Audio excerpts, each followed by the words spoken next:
Thank you for joining me. Today we are talking about urban legends in general, but specifically the urban legend of the Kentucky Fried Rat. And based on that title alone, I would imagine you're anticipating you might see some images of food that may be disgusting. But just in case, I did put the warning at the bottom there. And it's a blanket warning for, well, any images included in this presentation. So you have been warned.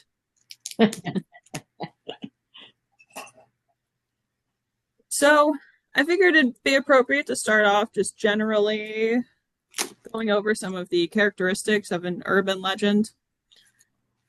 So, like many instances of folklore, not all, but many, it is a story that is orally transmitted. So people tell the stories to one another and then they tell it to people and it spreads that way. They are told as true and are set in the real world. So they usually don't include any supernatural entities, no ghosts or ghouls necessarily. There's usually an explanation for what happened, and that's where some of the shock or caution comes into the tale. And whether or not the person receiving the story believes it or not, it is told as though it's something that happened. They typically have an underlying message, and this message can be tailored to fit new situations. And the new situations are what often instigate the perpetuation of urban legends, because they tend to emerge in instances where a traditional aspect of life or culture is changing or put under stress in some way. There's a clash between the old and new typically, and that's where urban legends tend to grow and change and spread. This is in contrast with, say, a fairy tale or a myth, which fairy tales typically begin, you know the line, once upon a time. And so in that way, they are typically removed from real life and from immediate dire circumstance. You hear about Cinderella and you're like, well, that's not going to happen to me, whatever. But you could be the one eating the fried rat. And that is where the urgency comes in and the impetus to tell more people. And so that the modernity, the urgency, and the context of telling the story as true are some of the primary characteristics of an urban legend.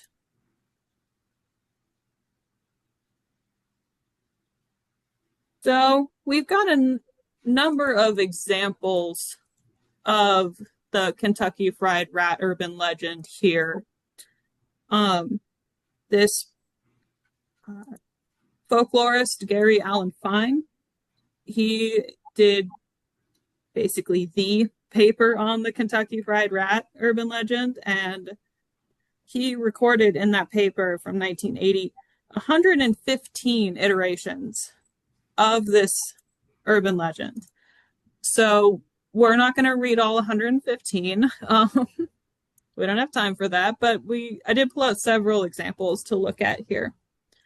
So this first one, for instance, an old lady ordered out for Kentucky Fried Chicken. She was eating along when she noticed teeth. She pulled back the crust and discovered she was eating a rat. She had a heart attack and died, and her relatives sued Kentucky Fried Chicken for a lot of money. So that's very short and not so sweet version. Notice in this one that they sue for money. That's an emerging motif amongst these. Not all of them, of course, but a number of them include that detail. Sometimes they even pull out an actual number of dollars that they sue for. We've got another one here. There was a wife who didn't have anything ready for supper for her husband. So she quick got a basket of chicken and tried to make her dinner look fancy with the prepared chicken. Thus, she fixed a candlelight dinner, etc. When her and her husband started eating the chicken, they thought it tasted funny. Soon to find out it was a fried rat. So, a couple of things we're going to talk about more in depth. From this one, it's the wife. She's pretending she made the chicken. The candlelit dinner, so this is dim lighting. That's important to these tales. And it's the woman here specifically, both of these, and as we'll talk about more, most of these, the woman's eating the chicken. So keep that in mind. Think about the significance there. We will discuss. We've got a couple more, just two more, I promise. Actually, we probably don't have to read specifically through all of these because they're this one's kind of long, but couple of things I want to point out here. Use of the word rubbery. We'll see that repeated. In this one, she dies, and it specifically says because the rat was poisoned. So it's almost doubly contaminated. And then this fourth one is interesting because the employee fried it for a prank, which is interesting because that kind of warps the underlying message in an interesting way. That's not super common amongst these, but we can discuss the implications of that as well. So, why rats? Why rats? Well, there are a couple of reasons why rats. One, of course, is the fact that rats and mice have indeed been found in food before. It is a thing that happens. It could happen to you. So there is historical precedent for rats as a form of contamination in food. Another reason is that a rat is about the size of a chicken drumstick. So there is the practical element of it that a fried rat could look like a piece of fried chicken. So it's plausible that way. And additionally, rats have a symbolic significance for us. Specifically, speaking as Americans here, they have a representation of urban decay. They have that connotation where filth and high population emerges. Rats will follow. They represent in this narrative of the Kentucky Fried Rat a decline of community and morality. They are there in the restaurant, presumably because there's a lack of conscientiousness and a high degree of filth. That is the implication there as well. And in that way, this urban legend ties into a motif that is called careless corporation. So through these narratives, we're communicating the idea that the corporation, in this case KFC, or generally the fried chicken restaurant, because you'll notice not all of those specifically said it was KFC. But in these instances, the restaurant is, for the most part, not trying to intentionally harm the patrons by feeding them rats. This is something that happened because someone was careless and just not paying attention. It's impersonal. And that's the part that would then be horrifying or alarming or cautionary, is that you're putting your physical safety in the hands of people who do not know you and do not care to know you. And these employees are not going to care about the food they're serving you potentially as much as, say, friends or family or people in your tight knit little neighborhood. That is the underlying message. One of the underlying messages of the Kentucky Fried Rat urban legend. And of course, there are many other food contamination myths out there. This is, again, a motif represented in numerous other ways. We'll talk about some of the other ones a little bit too. We'll touch on them, but yeah, so this is one example of a careless corporation type urban legend. So we talked about why rats. Why KFC? What did they do? In a way, this urban legend speaks to their success, actually. So this is an example of what's called the Goliath effect. And what that implies here is that because KFC is the dominant fried chicken fast food establishment, even if you don't say their name, people will assume that's who you're talking about. Because for most people, that is the first fried chicken fast food restaurant that would come to mind. If someone just said fried chicken fast food restaurant. And indeed, this was verified by folklorists studying this urban legend. According to Gary Allen Fine, when he collected his 115 versions of this story, 65 people mentioned Kentucky Fried Chicken specifically, and no other fast food restaurants were mentioned by name. So it was either totally generically a fried chicken restaurant, or it was KFC. Now, this was in 1980. It's possible that these days people would be able to name more than one fried chicken restaurant, but nonetheless, I do think this is still the most widely known one. And consequently, if whether or not you're told a specific restaurant, I do think this is the one that comes to mind for people. So that assumption will be made. And the size and dominance of these corporations is another element of what makes them seem dangerous and unknowable to us as patrons.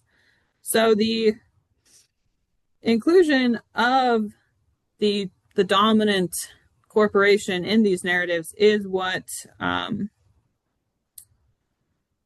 epitomizes their danger. They're in control. They're so successful. It makes you wonder what's going on behind the scenes, right? How did they get in that position? What corners are they cutting, etc. What you're seeing on the screen right now is a Google search image of, I think it's KFC mutant chickens. This is another urban legend that goes around about KFC, is that they are using mutant chickens to make their food. All right, so what does it mean? Why has this urban legend been around for so long? What does it speak to about our society? Well, one thing is the shifting gender roles. So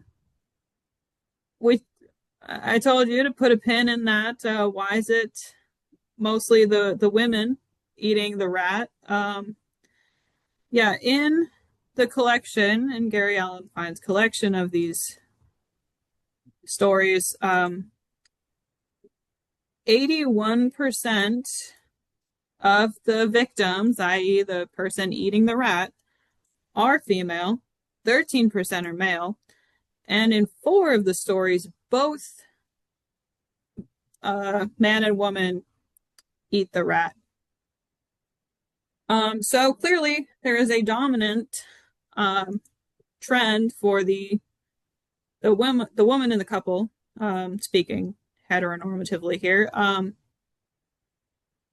Mostly it's the woman eating the rat. And why would that be? Well, one reason could be that women are perceived as more vulnerable to attack. Thinking about other urban legends you may know, there's the babysitter and the intruder. There's the what's affectionately called car hook door hand, etc. And so you do see a trend amongst urban legends of women being victim. So that could be part of it.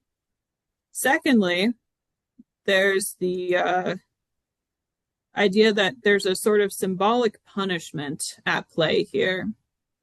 So whether that's because the woman is being neglectful or quote unquote lazy in her homemaking by not preparing the fried chicken herself, or if in the example we saw, it's a form of deceit, pretending that she cooked the chicken when she didn't. But there's an idea that woman as traditional homemaker, that idea, that role is being threatened by the outsourcing of this labor of preparing food. And not only that, but to some big, greedy, faceless corporation, too.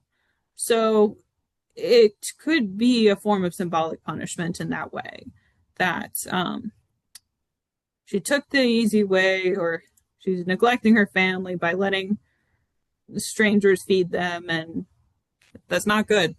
Don't do that, goes the warning. So that's one theme at play here. We see that new and old clash there. There's also just the fear of food contamination that's being played on here. So eating commercially prepared food, something that's always been a source of tension for people. In the 19th century, there were stories about pies containing cat meat, for instance. Now, the fried chicken is a rat. I mean, the more things change, the more they stay the same, right? But this idea that we're putting our trust into this figure, but we don't really see what they're doing, and now we're taking in physically what they've given us, and there's a risk of harm that comes with that. And so, of course, there's going to be anxiety about that, and it's going to be expressed through urban legends, amongst other things.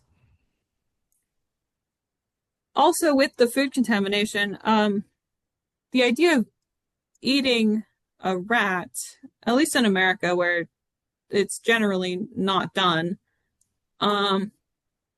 it blurs the boundary of food and non-food, because you're eating something that culturally has been classified as non-food.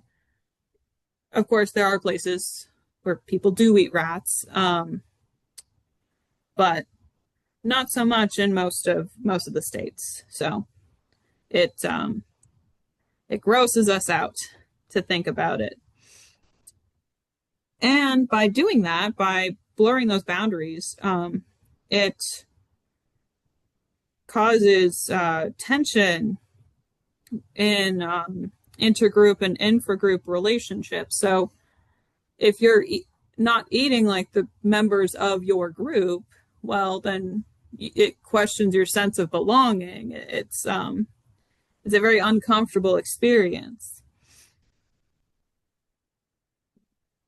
Thirdly, there's the impersonalization and carelessness of greedy corporations that is being called out in these narratives, which we've touched on. So these big faceless corporations, they freak us out. They invade our small communities or tight-knit groups. They change the culture. They change the infrastructure. They change the places they come, and that causes anxiety for people. There's also the sense of decline of the family with the homemaker role being altered. Instead of getting nourishment from the people you're getting them from this faceless group. There's less satisfaction there. There's less cohesion there. And there's the potential for carelessness, right? They don't know you. They're not going to see what happens when you eat the rat. They may not even know that they served you a rat because they're making minimum wage and they're miserable, and it's not their business. And again, there is the potential for maliciousness. There are different urban legends that specifically call attention to the idea that the corporation might be acting maliciously. For example, there's an urban legend out of Sweden where this family's eating at a Greek restaurant. Somebody chokes on a bone. That bone is studied, turns out to be a rat bone. And then they find in the kitchen that there's a freezer just filled with rats. Now, in that instance, that would be an urban legend pointing to a malicious corporation, or at least a malicious party, because they intentionally serve the rat. But again, mostly with this one, it's pointing to a carelessness on the part of this profit-making chain, that it's prioritizing money over people. And that's what we don't like about it. So, again, this paper was written in 1980. Are people still talking about this? Yes, they are. They absolutely are. The rumors persist. So this is an example from 2015 where a California man's claim that he was served a deep-fried rat at a KFC restaurant has been debunked with a DNA test of the meat, said the company, which commissioned the independent examination after the photo he posted on social media went viral. In a Facebook post, the customer, who identified himself as Deverais Dixon, 25, wrote, "I went to KFC and bought a 3-piece chicken tender. As I bit into a piece of it, noticed it was very hard / touch and rubbery, which sent this deep chill throughout my body. I looked down at it and saw it was a cooked rat. Made me feel sick."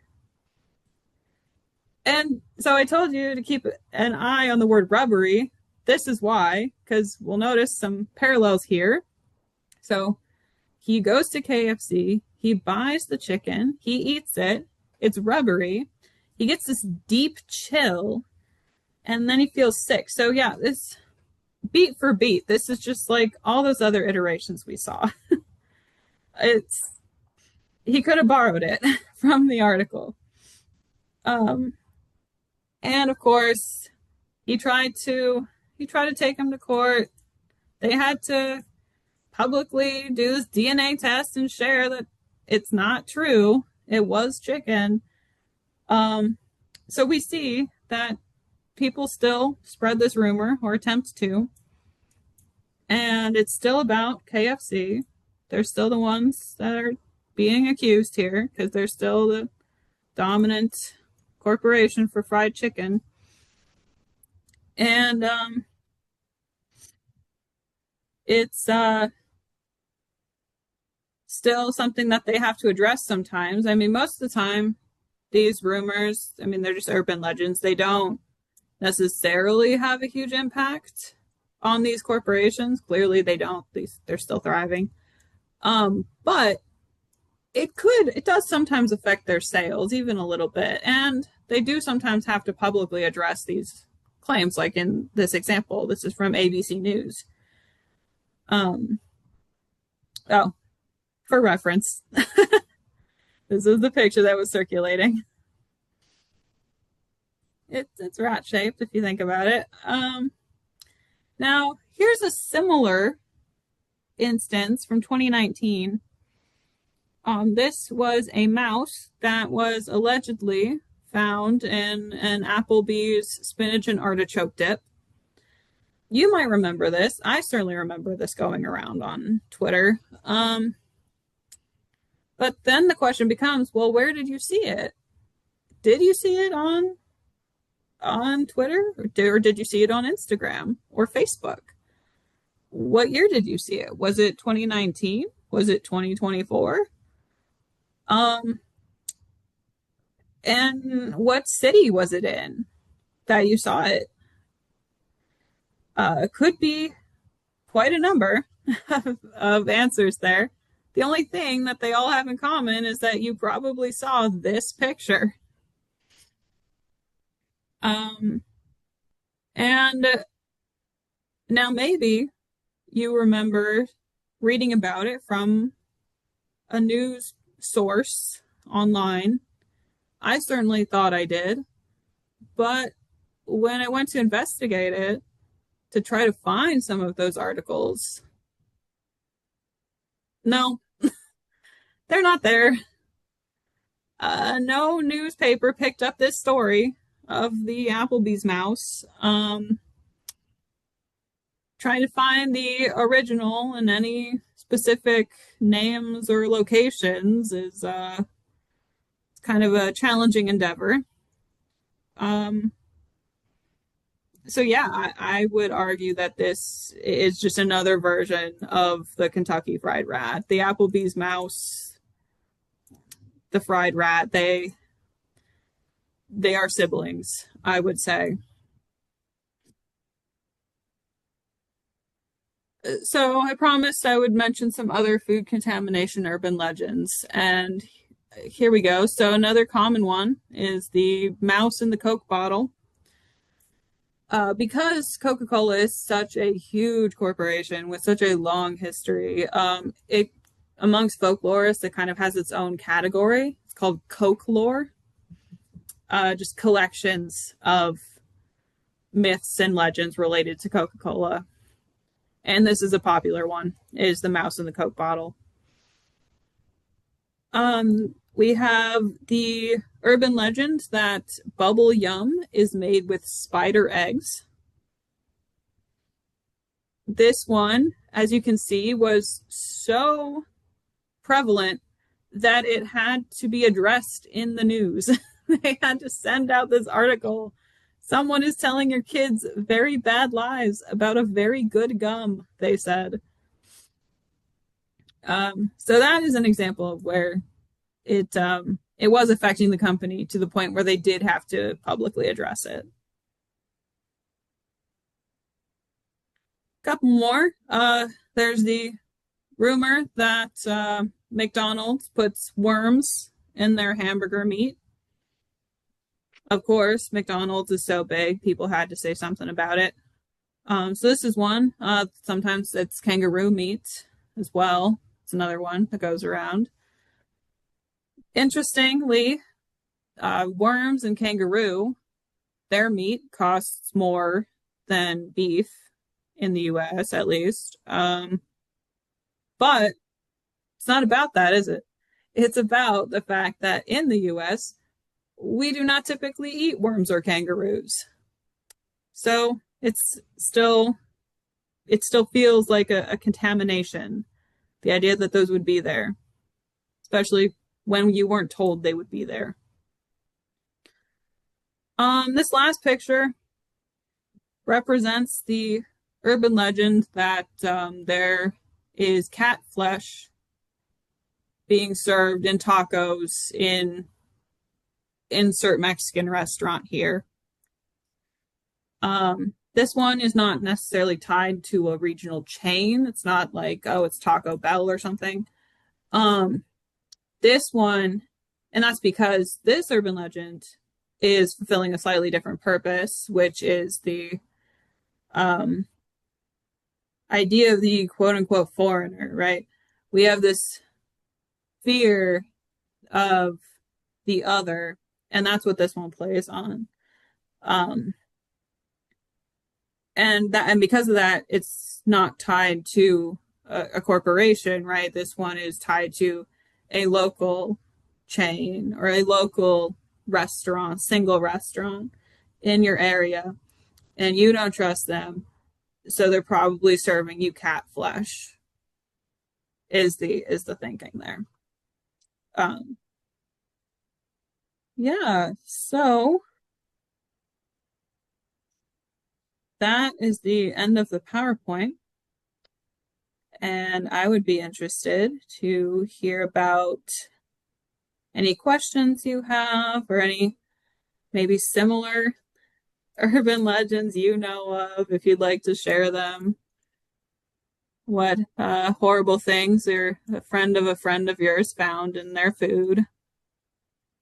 So you said at the beginning that there have been instances of mice or rats being found in food. Are there like documented cases of real news stories of it actually happening?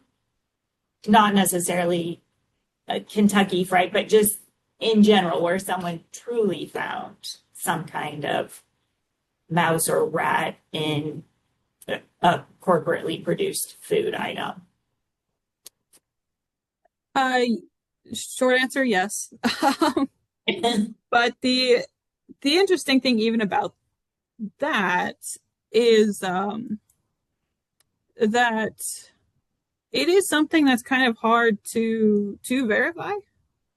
And the thing is, like, for example, in my research for this, I was reading about the urban legend of like the razor blades and the Halloween candy, right?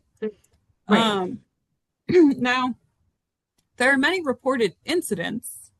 I mean, not really many.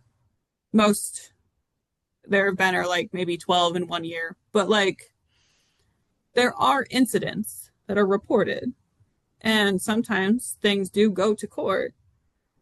But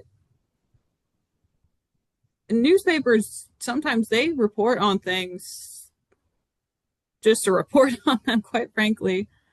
Like you can find newspaper articles about, for example, the urban legend of a guy filling a car with cement. But did that really happen? It's in the news, but did it really happen? We don't know. Um, they don't know. Another reason this particular legend circulated so widely is because Johnny Carson told the story of the Kentucky Fried Rat in 1979 on his talk show. Um, so a public figure did report on it in a way. So this is all to say that yeah, people, real newspapers have reported on it, on rats and mice and in like prepackaged or massively produced foods. And there are like court documents about reports and cases regarding mice in Coke bottles. Um, but I mean, I don't remember hearing stories about like people who tried as a get rich quick scheme, to like raise a mouse in a bottle so that then they could exactly. say, "Oh, look what I found in here." Right. Right. Like it's that could be what's happening. Or because they heard about it, they're just primed, like maybe this guy in 2015 to just see it that way. Right. Like, oh, this is shaped like a rat to me. And I've heard about this. And that's part of the And that fear, that primed to see it thing is sort of what the Halloween sadism article kind of concluded was happening there. And also sometimes these things get reported as one thing, but it turns out to be another. Like in that example, a kid died on Halloween after eating poisoned candy. Well, did he get it from the big scary stranger? No, he got it from his father. Very different from what the urban legend is telling us. Still terrifying, still tragic, but it's a different story.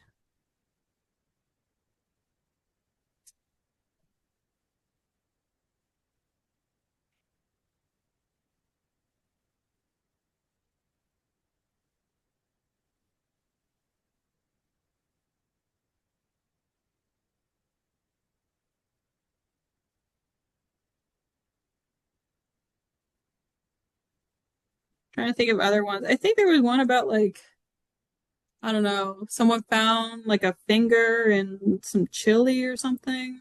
Does anyone remember that one? Yeah, Wendy's, right? Wendy's Wendy's, chili. yes. Yeah, it was. Yeah, yeah. The end of someone's finger, and that was like, oh yeah, one of the cooks like accidentally chopped up, which I don't even think they do chopping out Wendy's when they make the chili. I think they just warm it up in the microwave. But Yeah.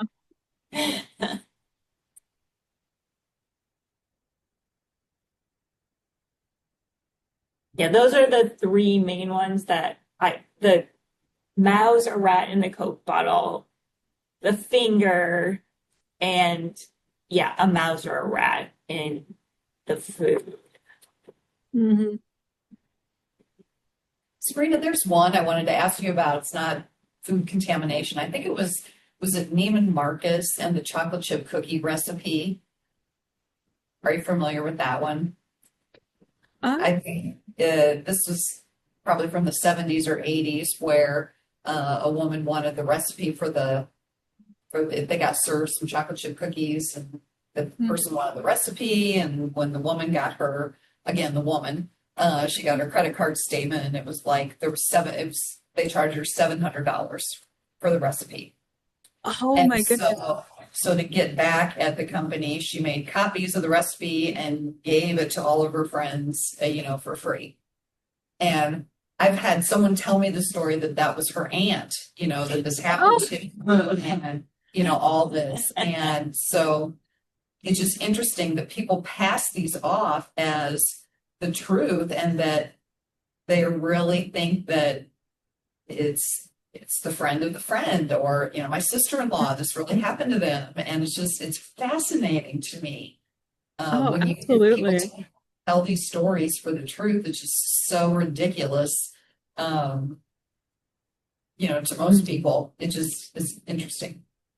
Right, but isn't it so fun to think that they got one over on some bougie restaurant?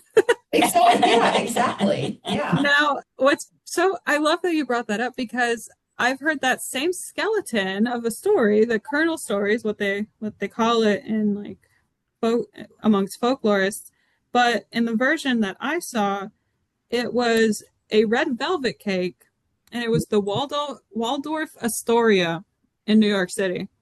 Oh, okay. Mm-hmm. But it was the exact same plot. Mm-hmm. Yeah.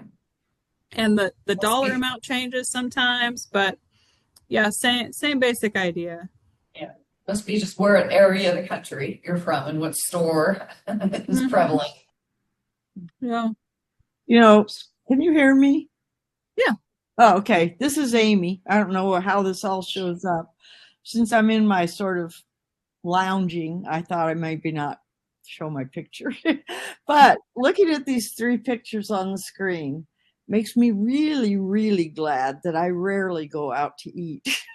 I'm not sure I can ever order, was it McDonald's with the worms? Or just a hamburger? And I just ate today, for a rarity, at Romeo's. I've never eaten there before, but then I'm looking at this thinking, I don't think I saw any cat skin. But really, I've actually put a little piece of paper up so I don't have to keep looking at the pictures. Oh. But it is, I mean, most of these, I definitely, the rat one, I certainly heard, but I don't remember that one where you had the rat laying up against, was it a tamale and a banana nearby? Yeah, I'm not sure. Those are just, it's scary almost because, those things could all be ground up. They went through the grinder accidentally and then it's never going to, okay, maybe if I found a tooth, that might be a giveaway. But okay. Anyway, I enjoyed your talk. I did want to at least say that. I'm going to mute again because I'm fiddling around here. But okay, I won't talk. Well, I'm glad you enjoyed it in a way. I think you have at least one question in the chat. Yeah. Okay, so thoughts on the famous Chicago rat hole being a squirrel? I don't know what the famous Chicago rat hole is. But are Americans primed to see rats where there aren't any? Probably. I think there is just that fear of the encroaching filth or decay, fear of the unknown. There are lots of urban legends of rats dying in walls or cats dying in walls, and so there's that fear of what's out of sight. And also I think we're primed to see rats rather than squirrels because of that association with filth and contamination. It's not just any rodent would do, perhaps. Oh, there was a story about people finding hypodermic needles in their Pepsi cans. There were news stories over a period of time, and then a newspaper debunked them. People were just putting them in there. Okay, kind of like what you were saying about people raising rats in their soda cans. Yeah, that's a good one. That plays on a lot of different themes that we talked about for sure. If it's hypodermic needles, there is that implication of drug use and urban decay, so to speak. And then you've got the idea of the get rich quick through a lawsuit idea. Yeah, very interesting.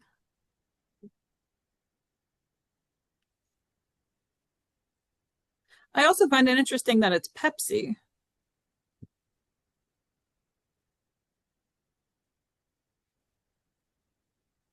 But I wonder if that is because, if I were to theorize why Pepsi over Coke in this example, I would say that's because Coke is typically associated with whiteness and middle classness in a way that Pepsi is not.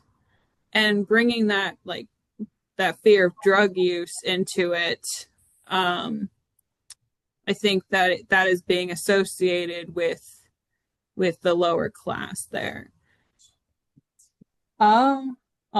Getting a note from the audience here, also AIDS. Yeah, definitely. This is the interesting thing about urban legends, though, is that you kind of can just be like, what stereotypes do people have? And then how are those being expressed in this story? Yeah, like that in the ethnic restaurants, it's dogs or it's cats or it's, the different things that they're putting in their food. Mm-hmm.